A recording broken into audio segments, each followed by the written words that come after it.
বেশ কয়েকটি বিষয় আপনাদের সামনে উপস্থাপনের জন্য আমরা হাজির হয়েছি। আপনারা জানেন গত 14 সেপ্টেম্বর রাজধানীর ক্যান্টনমেন্ট থানায় একটা জিডি হয়। বিথি আক্তার ওরফে বিলকিস নামে একজন নিখোঁজ হওয়া সংক্রান্তে। গত 18 সেপ্টেম্বর রাজধানীর উত্তরা 17 নম্বর সেক্টরে কাশবনের ভেতরে অজ্ঞাতনামা এক মহিলার লাশ পাওয়া যায়। পরে সেই অজ্ঞাতনামা লাশের তদন্তের সূত্র ধরে ক্যান্টনমেন্ট থানায় যে জিডিটা হয়েছিল সেই যোগসূত্র হিসেবে এই অজ্ঞাতনামা মহিলার লাশ শনাক্ত করা হয় এবং একটা ক্লুলেস হত্যাকাণ্ডের সুরাহা হয়। এই সুরাহা কাজের নেতৃত্ব দেন উত্তরা ডিভিশনের সম্মানিত ডিসি জনাব মোহাম্মদ মহিদুল ইসলাম। আমি এ পর্যায়ে স্যারকে অনুরোধ করব এই চাঞ্চল্যকর ঘটনার বিস্তারিত তুলে ধরার জন্য। Sir please. জি ধন্যবাদ। সম্মানিত ইলেকট্রনিক ও প্রিন্ট মিডিয়ার সম্মানিত সাংবাদিকবৃন্দ, আসসালামু আলাইকুম ও শুভ সকাল। আপনাদের সকলকে স্বাগত জানাচ্ছি আজকে এই প্রেস ব্রিফিংয়ে। আজকের প্রেস ব্রিফিংটি হচ্ছে আপনার উত্তরা বিভাগের তুরাগ থানাধীন রাজুকের 17 নম্বর সেক্টরে একটি অজ্ঞাতনামা মহিলার লাশ প্রাপ্তি। এই লাশ সংক্রান্তে আমাদের একটি হত্যা মামলা রুজু। এটি একটি ক্লুলেস হত্যার ঘটনা।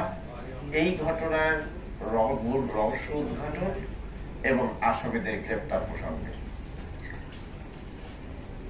গত 18 সেপ্টেম্বর 2025 সকাল 10টা থেকে 11:30টার দিকে আমরা জানতে পারি, সংবাদ পাই যে তুরাগ থানাতে 17 নম্বর সেক্টরে 1 নম্বর রোড জি ব্লক, ওখানে খেলার মাঠের পাশে কাশবনের মধ্যে একজন অজ্ঞাতনামা মহিলা লাশ পাওয়া গেছে। ইমিডিয়েটলি সংবাদটা জানতে পেরে আমি থানাকে সেখানে দ্রুত মুভ করতে পারি। সেখানে থানার ওসির নেতৃত্বে একটি টিম সাথে সাথে চলে যায়। পাশাপাশি সেখানে আমাদের এসি সাদ্দাম হোসেন, যিনি উত্তরাঞ্চলের এসি, এবং পরবর্তীতে আমি সহ আমরা ঊর্ধ্বতন অফিসার যারা ওখানে রয়েছে সকলেই যাই, ঘটনাস্থল পরিদর্শন করি।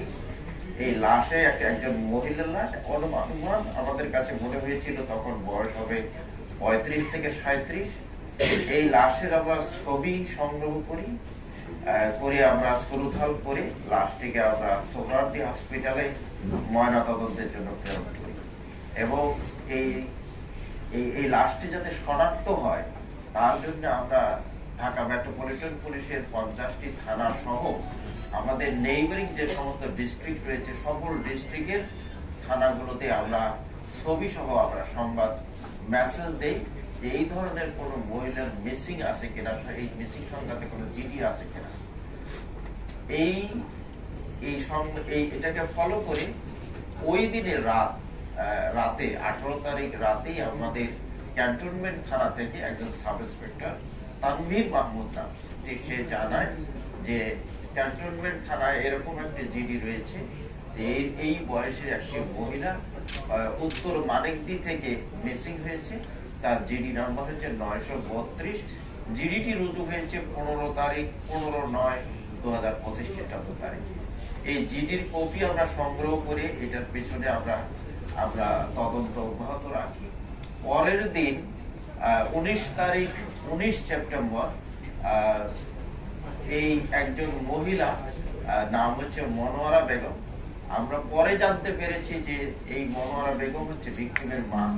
মনোয়ারা বেগম মিরপুর ডিএসএস এলাকা থেকে জানতে পারেন যে তার মেয়ে যে মিসিং হয়েছে 14 তারিখে, তিনি জানতে পারেন যে তুরাগ থানার রাজুকের 17 নম্বর সেক্টরে 1 নম্বর রোডের জি ব্লকে মাঠের কাছে কাশবনের মধ্যে একটি অজ্ঞাতনামা মহিলার লাশ পাওয়া গেছে। তিনি, তার ছেলে সুলতান আহমেদ সহ, এবং যিনি ভিকটিম, যার এই লাশ পাওয়া গেছে, নাম হচ্ছে বিথি আক্তার ওরফে বিলকিস। তার ছেলে, দু ছেলের মা তিনি। বড় ছেলের নাম হচ্ছে যে সাকিবুল হোসেন ওরফে তানজিল। সে তার বয়স হবে 18, 10ম শ্রেণীর ছাত্র, বিএম শাহিদ কলেজে পড়ে। আরেকটি 7 বছরের ছেলে রয়েছে। তো এই মনোয়ারা বেগম, তার ছেলে সুলতান আহমেদ এবং তার নাতি যে এই তানজিলকে নিয়ে ইমিডিয়েটলি চলে আসেন এই ঘটনাস্থলে, এই যে 17 নম্বর সেক্টর। 17 নম্বর সেক্টরে এসে তখন তো ওখানে কিছু নেই। আগের দিন আমরা লাশ পাঠিয়ে দিয়েছি সোহরাওয়ার্দী হসপিটাল। তিনি থানায় চলে যান। থানায় গিয়ে তিনি ওসি সাহেবের সাথে দেখা করে পরবর্তীতে আমাদের এসি সাদ্দাম হোসেনের সাথে দেখা করেন। দেখা করলে তার দেওয়া তিনি এই কিভাবে তার মেয়ে হারিয়ে গেছে এবং ওখানে যে আমরা ছবি সংগ্রহ করেছি, যে ছবিতে তাদেরকে দেখিয়েছি এবং ছবির যে পোশাক রয়েছে, তার মাথায় হিজাব পরিহিত, তার শরীরের মধ্যে যে লাল রঙের ব্লক প্রিন্টের যে টি শার্ট ছিল এবং তার যে কালো রঙের প্লাজো পরা ছিল, এটা দেখে বিশেষ করে তার ছেলে তানজিল তাকে শনাক্ত করে যে এটি তার মা। পরবর্তীতে তারা অন্যান্য সবকিছু বিষয় মিলে 3 জনই শনাক্ত করে যে এটি তাদের হারিয়ে যাওয়া, মিসিং হওয়া মেয়ে বিলকিস। পরবর্তীতে আমরা আরো এই বিষয়ে তাদেরকে নানা জিজ্ঞাসাবাদ করে পরের দিন আমরা যে তার মা একটা তথ্য আমাদেরকে দেয় যে 14 তারিখ সন্ধ্যা 7টার দিকে তিনি তার মেয়ের জামাই এবং নাতনিরা মিলে উত্তর মানিকদ্বীপ যে নব্বরকাঠি এলাকা, সেখানে 38/3 নম্বর বাসা ভাড়া নিয়ে থাকেন। তিনি যখন সন্ধ্যার দিকে তার মেয়ের বাসায় যান, তার মেয়ে তখন রেস্ট নিচ্ছিলেন। তো তখন তার মেয়ের কাছে একটি কল আসে, একটা ফোন আসে। তখন তার মেয়ে বলতেছিল তার হাজবেন্ডের কাছ থেকে কল এসেছে। তার হাজবেন্ডের নাম হচ্ছে বাবুল। এই বাবুলকে তার মেয়ে জিজ্ঞেস করছিল যে তুমি তোমার নাম্বার দিয়ে কল না দিয়ে তুমি অন্য অপরিচিত নাম্বার থেকে কল দিচ্ছ কেন? তখন তার যে মেয়ের হাজবেন্ড, এই মনোয়ারা বেগমের যে জামাই বাবুল, বলতেছিল তার মেয়েকে যে আমার মোবাইলের চার্জ শেষ হয়ে গেছে, সেজন্য আমি আমার এক বন্ধুর নাম্বার থেকে, আমার এক পরিচিত লোকের নাম্বার থেকে আমি কল দিয়েছি। এবং এই কল দিয়ে তাকে ডাকে যে তুমি ইসিবি চত্বর এলাকায় চলে আসো, আমরা একটা টাকা ধার করতে হবো, লাভের উপরে লোন নেব টাকা, তুমি আপনার আপনার ব্যাংকের চেক বই, এনআইডি কার্ড এবং তোমার ছবি নিয়ে চলে আসো। তারপরেই তার মেয়ে চলে যায় তার কথা অনুযায়ী, তার হাজবেন্ডের কথা অনুযায়ী চলে যায় ইসিবি চত্বরে।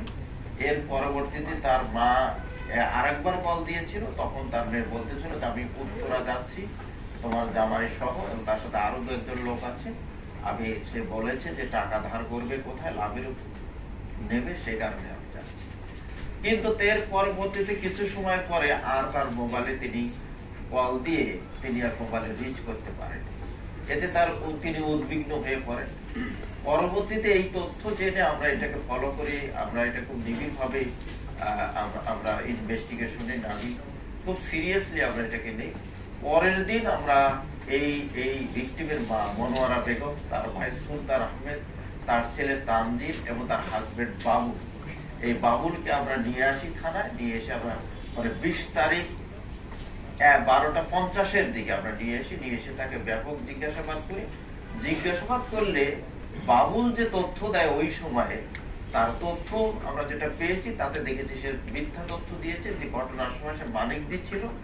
বাট আমরা তাদের মোবাইল থেকে তথ্য প্রযুক্তির সাহায্যে তাদের লোকেশন আমরা ফাইন্ড আউট করে দেখেছি। ঘটনার সময় তার এই বাবুল তার স্ত্রী বিধি আক্তার ওরফে বিলকিসের সাথেই ছিল ঘটনাস্থলে, 17 নম্বর সেক্টরে তখন ছিল।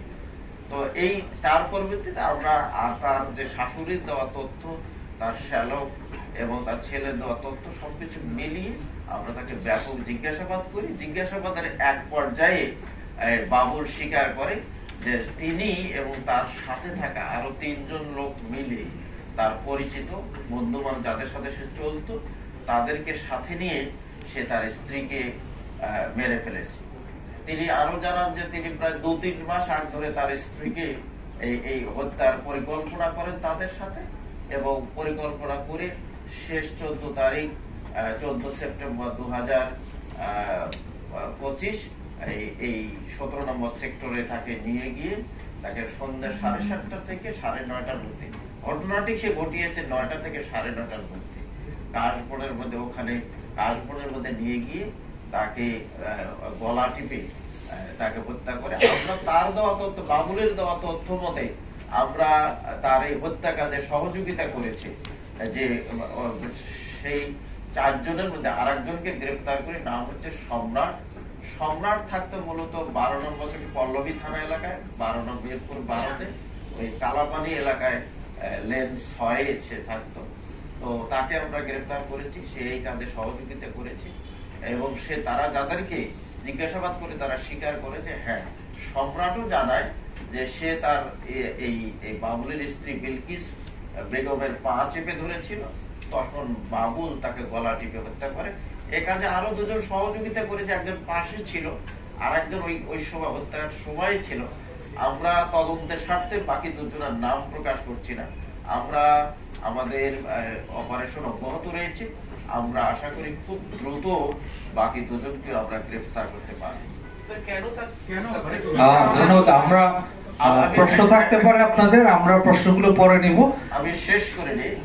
তো এটি একটি মর্মান্তিক হত্যাকাণ্ড এবং একেবারে ক্লুলেস ছিল, এবং আমরা এই ঘটনায় আমাদের তুরাগ থানায় একটা মামলা, হত্যা মামলা রুজু হয়েছে। মামলা নাম্বার হলো 20-9-2025 খ্রিস্টাব্দ, ধারা হচ্ছে আপনার 302-201-34 পেনাল কোডে রুজু হয়েছে। মামলাটি রুজু করছে আমাদের একজন sub inspector SI Saiful Islam. তো আমরা এই খুব দ্রুততম প্রায় 24 ঘন্টার মধ্যেই এইরকম একটি ক্লুলেস হত্যাকাণ্ডের আমরা রহস্য উন্মোচন করেছি, আসামিদের গ্রেফতার করেছি এবং অন্যান্য আলামত জব্দ করেছি। আমরা মনে করি এটি আমাদের উত্তরা বিভাগের প্রত্যেকটি বড় বড় অপরাধের কাজে আমাদের একটা টিম হিসেবে কাজ করি। আমার নেতৃত্বে টিমটি চলে, এবং আমি প্রত্যেকটা ঘটনায় আমরা সকলে থানার অফিসারদের সহ, এসিদের সহ, এডিসি সহ আমরা একত্রিত টিম ওয়ার্ক হিসেবে নিরলস ভাবে কাজ করি। এখানেও তাই হয়েছে। আমরা 2 দিন যখন লাস্ট পাওয়ার পর থেকে আমরা কোনো ধরনের স্পেস দেইনি, একদম টানা আমরা থানায় বসা ছিলাম, থানায় খেয়েছি, থানায় ঘুমিয়েছি, থেকে আমরা উদ্ধার করেছি। এবং একে আমাদের এসি সাদ্দাম খুব বড় কাজ করেছে, টেকনোলজিক্যাল কাজগুলো সে বেশি করেছে, আমাদের ওসি এবং সাব ইন্সপেক্টররা কাজ করেছে। আমি সেখানে অলওয়েজ সেখানে শুরু থেকে শেষ পর্যন্ত ছিলাম, গাইড করেছি যাতে কোনো ধরনের এই ঘটনা এখন লুজ দিলে বা কোনো ধরনের সময় দিলে হয়তো এই হত্যাকাণ্ডটি উন্মোচন রহস্য উদ্ঘাটন করতে আমাদের জন্য কঠিন হবে। আমরা এটি একটি বড় সাফল্য বলে আমরা মনে করছি। ধন্যবাদ। ধন্যবাদ স্যারকে। আমরা যেটা আমাদেরকে জানিয়েছে সেটি হলো যে সে তাদের মধ্যে প্রায় দীর্ঘ 6 বছর ধরে এই দাম্পত্য কলহের পিছনে বড় কারণ হচ্ছে সে তার স্ত্রী এবং অনেকগুলো টাকা এই প্রায় 20 থেকে 25 লক্ষ টাকা সে এবং তার স্ত্রী মিলে মানুষের কাছে লাভের উপরে গ্রহণ করেছে, এই ইন্টারেস্টের উপরে, এবং এই টাকার লোন তাকে প্রচুর, তাকে ইন্টারেস্ট দিতে হয়। সে বাবুল চাকরি করে 901 ঢাকা ক্যান্টনমেন্টের 901 সেন্ট্রাল 703 সেন্ট্রাল ওয়ার্কশপে সে মেকানিক হিসেবে কাজ করে। মিডিয়াম যে ওয়ার্কশপ সেখানে কাজ করে, সেখানে চাকরি করে, সিভিল জব। তো সেখানে সে 31,000 টাকার মতো বেতন পায়। এই টাকা দিয়ে তার এই দিদি প্রতি মাসে যে তার সুদের টাকা দিতে গিয়ে তাকে হিমশিম খেতে হচ্ছে। এবং এগুলো নিয়ে যখনই সে বাসায় যাচ্ছে, তার স্ত্রী মানুষ যেহেতু সুদের টাকার জন্য অলওয়েজ আসতেছে, তো সে শুতে পারে না, খাইতে পারে না, অলওয়েজ এই যে পাওনাদাররা সবসময় এসে তার বাসায় যন্ত্রণা করছে। তার স্ত্রী তাকে এগুলো নিয়ে খুব বকাবকি করছে, এবং এটা নিয়ে তাদের মধ্যে দাম্পত্য কলহ চরম পর্যায়ে। এবং তার সংসার চালাতে গিয়ে তার আরো অভিযোগ রয়েছে, তার স্ত্রী যেই টাকা নিয়েছে সে হয়তো সে সন্দেহ করে তার ভাইকে বা তার মাকে দিয়েছে, এবং এগুলো নিয়ে তাদের মধ্যে দ্বন্দ্বটা চরমে। লাস্ট 2-3 মাস আগে সে পরিকল্পনা করেছে যে এই হত্যাকাণ্ড সে তার স্ত্রীকে সে মেরে ফেলবে, এবং প্রত্যেকে তার সাথে যে চলে সাঙ্গপাঙ্গ এই 4 জন মানুষ, 2 জন, একজন সম্রাট, আর 2 জনের নাম আমাদের কাছে রয়েছে, তাদেরকে সহ সে এই কাজটি হত্যাকাণ্ডটি ঘটিয়েছে। সমাধানের বিষয়ে কোনো কথা সে বলেনি। সে তো ধরেন লেভেল অল্প শিক্ষিত বা অশিক্ষিত মানুষ। বাবুলের বয়স হবে আপনার 35 ইয়ার্স ওল্ড, এরকম হতে পারে। তার এই যে কলহের যে সে হয়তো একমুখী হয়তো চিন্তা করেছে, আমরা সেভাবে সে বলেছে যে আমাদের এই তার সাথে যে আমার তিক্ততার কারণেই তার যে পারিবারিক কলহ, এ কারণেই সে হত্যা করেছে বলে আমাদের কাছে স্বীকার করেছে। বিজ্ঞ আদালতেও সে সেটা স্বীকার করবে বলে সে বলে প্রতিশ্রুতি দিয়ে বিজ্ঞ আদালতে চলে গেছে। এই স্ত্রী হত্যায় যারা সহযোগী হিসেবে নিয়েছে তারা কি ভাড়াটে হিসেবে নিয়েছে? একরকম ভাড়াটি, তা সে তাদেরকে বলেছে। এবং যে সম্রাট যেটা আমাদের কাছে স্বীকার করেছে সেটা হলো যে তাকে 50 হতে 1 লক্ষ টাকা সে দেবে। এই ঘটনার পরে বিভিন্ন ভাবে সে তাকে বলেছে যে সে তো খুব বেশি বেতন পায় না, হয়তো 31-32 হাজার টাকা স্যালারি পায় ওখানে। সে বলেছে যে এই ঘটনা এই টাকায় কাজটা করে দিলে সে তাকে বিভিন্ন সময় 50,000 থেকে 1 লক্ষ টাকা পে করে দেবে।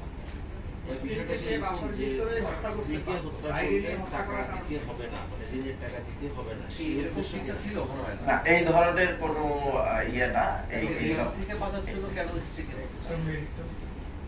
সে তো আমরা তো ফোকাস করেছি যে সে যেহেতু নিজে স্বীকার করেছে এবং সে আরো সে ম্যাজিস্ট্রেটের কাছেও এই স্বীকারোক্তি দেওয়ার জন্য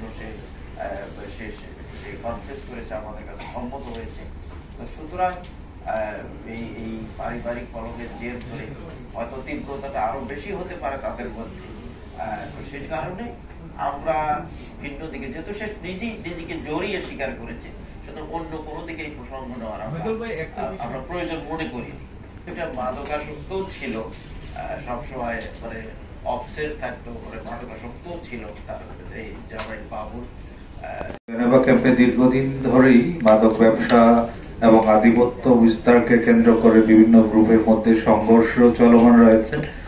তারই প্রেক্ষিতে ঢাকা মেট্রোপলিটন পুলিশ নিয়মিত অভিযান পরিচালনা করছে এবং গত 20 সেপ্টেম্বর বিকেল 4টা থেকে প্রায় 12 ঘন্টার রুদ্ধশ্বাস অভিযানে জেনেভা ক্যাম্প থেকে বিপুল পরিমাণ মাদক দ্রব্য এবং এই মাদক কেনাবেচায় জড়িত 40 জন সন্দিগ্ধ অপরাধীকে গ্রেফতার করেছে।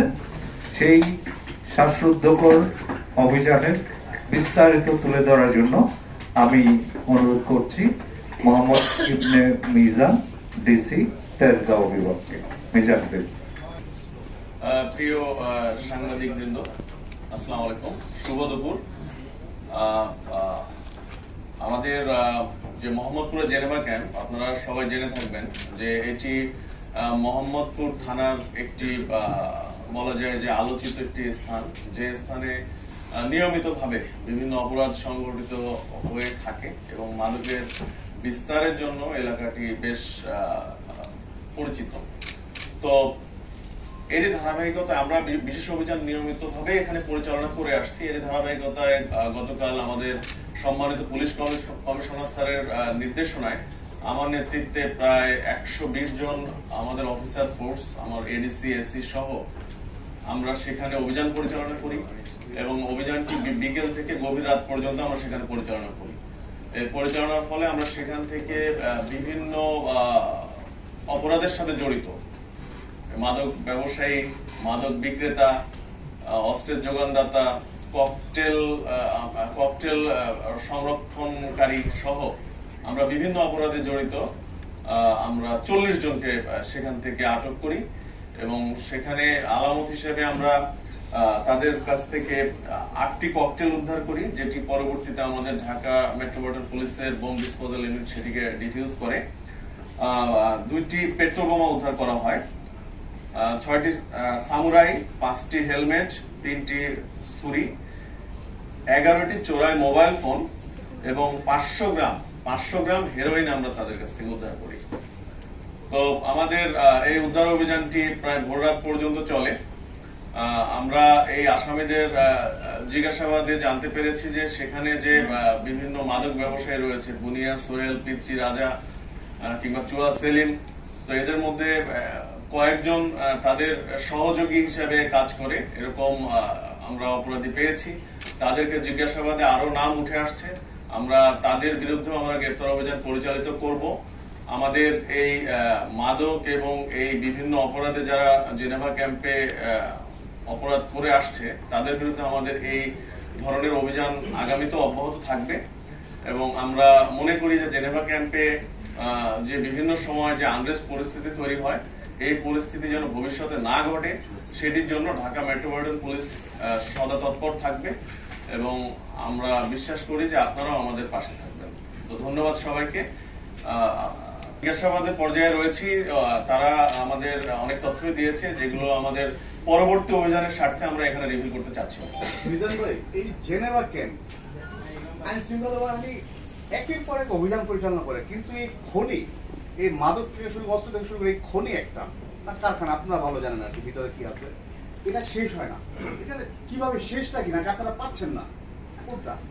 না, আপনাদের একটা জিনিস জানা উচিত যে মাদক হচ্ছে সবসময় আমরা নিয়ন্ত্রণ করতে পারি, একবার নির্মূল করা কিন্তু সম্ভব না। মাদক ব্যবসা বলেন, মাদক যারা সেবী, এদেরকে কিন্তু আমরা বিভিন্ন অভিযানের দ্বারা বিভিন্ন ভাবে কিন্তু আমরা তাদেরকে একটা নিয়ন্ত্রণে রাখি, কিন্তু নির্মূল করাটা আসলে আমার মনে হয় যে আগেও যেভাবে ঘটেনি আমরাও চেষ্টা করে যাচ্ছি, হয়তো এটা আমরা কাঙ্ক্ষিত পর্যায়ে হয়তো পৌঁছে যাব, কিন্তু এটি আমরা নিয়ন্ত্রণে রাখার জন্য সর্বোচ্চ চেষ্টা করব। মিজান ভাই, আমরা বরাবরই দেখি যে এই যে 40 জন গ্রেপ্তার হয়তো বা তারা অসংখ্যবার অতীতেও গ্রেপ্তার হয়েছে একই মামলায় সারা দেশ। এই যে চোর পুলিশ খেলা ছিল, মানে এই বিষয়গুলো, মানে এটা সমস্যাটা কোথায়?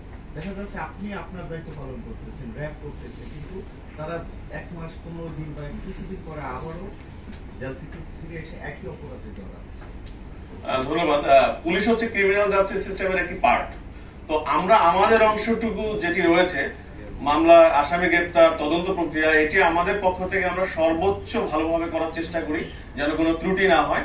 তো বাকি যে অংশটুকু বললেন সেই অংশটুকুতে আমাদের কোনো হাত নেই, সেটি অন্য সংস্থা করে। তো আমার মনে হয় যে সে প্রসঙ্গে আমাদের কোনো মন্তব্য না করাই সমীচীন হবে। তাহলে অবশ্যই সেটি আমরা আমলে নেব এবং সেখানে যার নামই থাকুক না কেন, সেটি লেদু হাসান হতে পারে কিংবা অন্য হাসান হতে পারে, আমরা তাদের বিরুদ্ধে ব্যবস্থা নেব। একটা বিষয়, সেটা হচ্ছে ঢাকা মেট্রোপলিটন এলাকা অন্যান্য জায়গায় বস্তু আছে, বা আমরা যদি কর্মদিকে বলি সেখানে একটা ক্যাম্প আছে, বা আপনাদের এই যে জুরিসডিকশনে যে সীমানা অন্য জেলার সাথে বা নদী পথ আছে, হয়তো বলতে পারেন যে এইগুলোর কারণে এখানে অপরাধটা বেশি, কিন্তু এগুলো অন্যান্য জায়গায় আছে। সেগুলো নয়, ঢাকা মহানগরীর মধ্যে মোহাম্মদপুর আদালপুর এলাকায় খুবই বাজে অবস্থা, এই মাদক ব্যবসা, খুন খারাপি, এগুলো এই বিষয়ে আপনাদের কি কোনো রিসার্চ আছে? আপনারা আপনি বিশেষ করে আপনার দায়িত্ব নেওয়ার পর থেকে যে কেন এই এলাকায় অপরাধগুলো বেশি হচ্ছে, একটা কোনো গবেষণা আছে? কি বের হয়ে আসছে? না, আমরা দায়িত্ব নেওয়ার পরে যেটা দেখেছি যে গত 5 আগস্ট পরবর্তী সময়ে যে অপরাধের একটি মানে চরম আকারে একটা বিস্ফোরণ ঘটেছিল আর কি। তো অপরাধীরা যারা বাইরে ছিল তারাও চলে এসেছিল এবং তারপরে অনেক অপরাধ সেখানে ঘটেছে। এরপরে আমরা কিন্তু লাগাতার এই মোহাম্মদপুর থানাতে গত 6-7 মাসে আমরা 3000-এর অধিক আসামিকে আইনের আওতায় এনেছি এবং আমরা চেষ্টা করেছি প্রত্যেক দিন যে সকল এলাকায় অপরাধীদের বিচরণ রয়েছে সে সকল এলাকায় আমাদের পুলিশ কিংবা অন্যান্য আইন শৃঙ্খলা রক্ষাকারী বাহিনী সেই জায়গায় অভিযান পরিচালনা করবে এবং করে আসছে। এবং এর ফলে আপনি দেখে থাকবেন যে সকল এলাকায় একসময় শুনেছেন যে এই এলাকায় বেশি হয়, সেই এলাকায় কিন্তু এখন অপরাধ অনেকটা কমে গিয়েছে। তারা নতুন হয়তো তারা আমাদেরকে ফলো করে নতুন একটি জায়গা বেছে নিয়েছে, আমরা তখন সেই জায়গাতে অ্যাটাক করেছি। এভাবে আমাদের কিন্তু থেমে নেই, আমাদের অভিযান চলমান রয়েছে। আশা করি যে আস্তে আস্তে হয়তো পরিস্থিতি আরো ভালো অবস্থায় আসবে। আমাদের ডিএমপির পক্ষ থেকে আমাদের ঢাকা মেট্রোপলিটন এলাকার মধ্যে সিসিটিভি ফুটেজের বিষয়টা যেখানে আসছে, আপনারা জানেন আমাদের ঢাকা মেট্রোপলিটন পুলিশের মধ্যে প্রায় 600-র অধিক সিসি ক্যামেরা রয়েছে ঢাকা মেট্রোপলিটন পুলিশের, যেগুলো আমাদের কেন্দ্রীয় যে নিয়ন্ত্রণ কক্ষ রয়েছে সেখান থেকে মনিটর করা হয়। এর বাইরে গুলশান, বনানী, বাড়িধারা এবং নিকেতন সোসাইটি এই অংশে LOCC law and order coordination committee নামে তাদের নিজস্ব উদ্যোগে প্রায় আরো 1200 সিসি ক্যামেরা স্থাপন করা হয়েছে, যেগুলো সংশ্লিষ্ট এলাকা সমূহের নিরাপত্তা প্রদানের জন্য কাজ করছে এবং অপরাধ নিয়ন্ত্রণে অনেকাংশেই ভূমিকা রাখছে। এই মিলে সর্বসাকুল্যে 2000-এর অধিক সিসি ক্যামেরা সক্রিয় রয়েছে। আমরা চেষ্টা করছি আমাদের এই সিসি ক্যামেরা নেটওয়ার্কের আওতাটা আরো একটু বাড়ানোর জন্য। আশা করি ভবিষ্যতে পুরো ঢাকা শহরকে যদি আমরা সিসি ক্যামেরার আওতায় নিয়ে আসতে পারি, এই যে অপরাধ নিয়ন্ত্রণ, বিভিন্ন ধরনের ঝটিকা মিছিল নিয়ন্ত্রণ, এইসব কাজে আরো উল্লেখযোগ্য ইতিবাচক ভূমিকা পালন করবে। থানার ওসি কিন্তু তার বিরুদ্ধে কথা বলে যে সে একজন গণমাধ্যম কর্মী, সেখানে হয়তো কিছু টাকার জন্য হয়তো সেখানে গিয়েছিল, এবং পরবর্তীতে দেখা যাচ্ছে সেই গণমাধ্যম কর্মীও কিন্তু আবার ওসির বিরুদ্ধে অভিযোগ করে যে তিনি তো তার কাছে প্রতিনিয়তই টাকা খায়, এবং তার জন্যই গত 3 দিন আগে যে একটা ওসির বিরুদ্ধে একটা ঝাড়ু মিছিল বের হয়। আসলে এই ব্যাপারটাকে আপনারা অবগত আছেন বা এই ব্যাপারটা কিভাবে দেখছেন? এটা কোন এলাকা? জেলার ডোমার উপজেলা। আচ্ছা, আমি বলতে চাই, এটা যেহেতু ঢাকা মহানগর এলাকার বাইরে, এই সংক্রান্তের তথ্য আমাদের কাছে এই মুহূর্তে নেই। এই সংক্রান্তের কোনো তথ্য আমাদের কাছে নেই, তবে আমরা এই কথা দৃঢ়প্রত্যয়ের সাথে বলতে পারি, আমাদের কোন সাংবাদিক ভাইরা যদি কোনো তথ্যের জন্য আমাদের নিকট বা আমাদের পুলিশের ঢাকা মহানগরের কোন ইউনিটের কাছে চান, আমরা সর্বতভাবে সহায়তা করব। প্রত্যাহারের বিষয়টি বেশ কিছু কথা, ঘটনাটা কি ছিল আপনার কাছে প্রত্যাহার করা হলো? আচ্ছা, এটা একটু আমি উত্তর দেই। আমি জানি বিষয়টা, যেহেতু টিএমপির স্পোকসপারসন হিসেবে আমি এই বিষয়টা আপনাদের সামনে একটু পরিষ্কার করি। ঢাকা মহানগরীতে যত ইউনিটগুলো রয়েছে, সেগুলো থানা, ফাঁড়ি বা ডিভিশন যেখানে হোক না কেন, এসব থানা, ফাঁড়ি বা ডিভিশনের কার্যক্রমগুলো, তাদের যে নিয়মিত যে কাজ, সেগুলো পরিদর্শন এবং তাদেরকে প্রয়োজনীয় দিক নির্দেশনা দেওয়ার জন্য প্রায়শই আমাদের ঊর্ধ্বতন কর্মকর্তাগণ এসব স্থাপনা পরিদর্শন করেন এবং তাদের প্রয়োজনীয় দিক নির্দেশনা প্রদান করেন। তো গত শুক্রবার দিন কিভাবে মোহাম্মদপুর থানায় আমাদের ঢাকা মেট্রোপলিটন পুলিশের অতিরিক্ত police commissioner crime operations sir যান এবং সেখানে গিয়ে ফোর্স এবং অফিসারদের প্রয়োজনীয় দিক নির্দেশনা দেন, এবং এক পর্যায়ে আমাদের কিছু পুলিশ সদস্য তাদের কাজকর্মে অসন্তোষ প্রকাশ করেন। পরবর্তীতে বিকালবেলা মোহাম্মদপুর জোনাল এসসি এবং মোহাম্মদপুর থানার ইন্সপেক্টর অপারেশনস এবং ওই সময়ের ডিউটি অফিসার, এই 3 জনকে ডিএমপি সদর দপ্তরে সংযুক্ত করা হয়। এটা নিতান্তই প্রশাসনিক কারণে, এটা নিয়ে অন্য কোনো অপতথ্য ছড়ানোর বা ভুল ব্যাখ্যা করার কোনো অবকাশ নেই। এটা অবশ্যই ভালো দিক, কারণ এটা অনেকদিন পরে এরকম বিষয় দেখলাম। তো এই ধরনের কার্যক্রম কি আপনারা ডিএমপি সক্রিয় থানাতে শুরু করেছেন এই ইন্সপেকশনের বিষয়ে? ইন্সপেকশন এটা একটা চলমান প্রক্রিয়া, এবং আমাদের ফোর্স অফিসারদের সতর্ক রাখার জন্য, তাদেরকে কাজে আরো বেশি মনোযোগী এবং আত্মবিশ্বাসী গড়ে তোলার জন্য আমাদের নিয়মিত কার্যক্রমগুলো চলমান থাকবে, এবং এই ক্ষেত্রে এটাকে আমরা ইতিবাচক ভাবে আমরা দেখবো, যাতে করে আমাদের সদস্যরা সবসময় দায়িত্ব পালনে তৎপর এবং সতর্ক থাকে। সাম্প্রতিক সময়ে কার্যক্রম নিষিদ্ধ আওয়ামী লীগ এবং এর অঙ্গ সংগঠনের সদস্যরা রাজধানীতে বিভিন্ন স্থানে ঝটিকা মিছিলের আয়োজন করে জনমনে আতঙ্ক সৃষ্টি করার চেষ্টা করছে।